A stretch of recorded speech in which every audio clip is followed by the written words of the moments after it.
My name is Sandrea and I'm from Jennings Village. I was 10 going on 11 and I was attending Jennings Primary School where Jonathan Joseph was a former teacher of grade 5. Where the morning after leaving the auditorium, going into classroom, there was sheep dough or sheep poo, I should say, on the floor. And he told me to stop and face the blackboard. Why did I bring sheep poo into the classroom? I told him it wasn't me.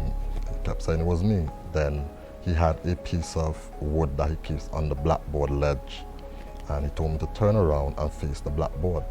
He's going to give me 3 of the best.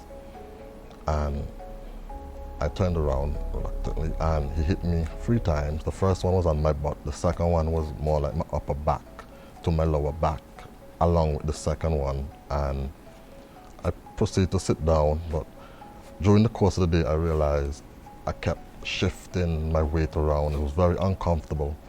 Then I went home as always and I was sitting down, didn't tell my mom anything at first.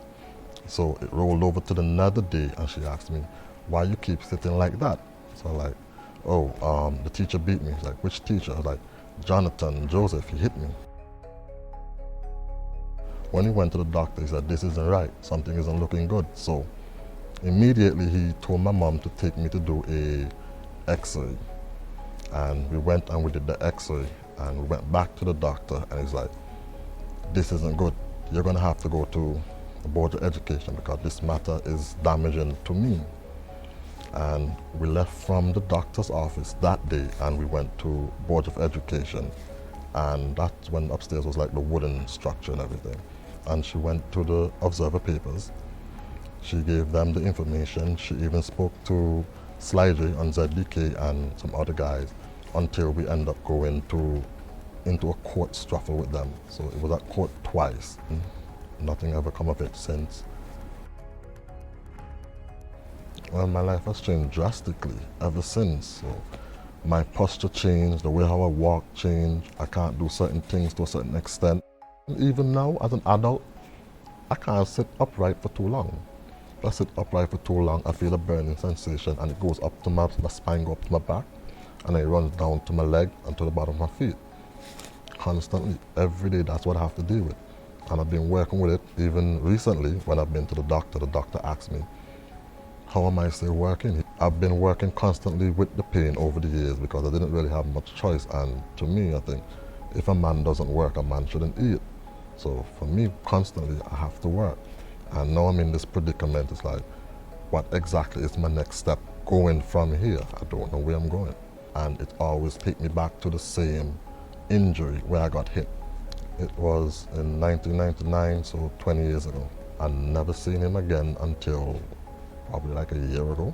I went to him and I was like, Mr. Joseph, Jonathan Joseph, do you remember what happened to me 20 years ago? And he looked at me and he said, no, I don't remember anything. I'm like, you don't remember what you did to me at all? He said, no, he doesn't remember. I'm like, how can you forget when I've taken you to court? You were in the papers, you were on the radio, and you don't remember anything at all. I'm like, that doesn't make any sense to me. Well, every student known him as a teacher that likes to beat. That was just him. You could ask anyone that went to school with me, they would tell you the exact same thing. He was quick to beat. Everything you do, he wants to beat you.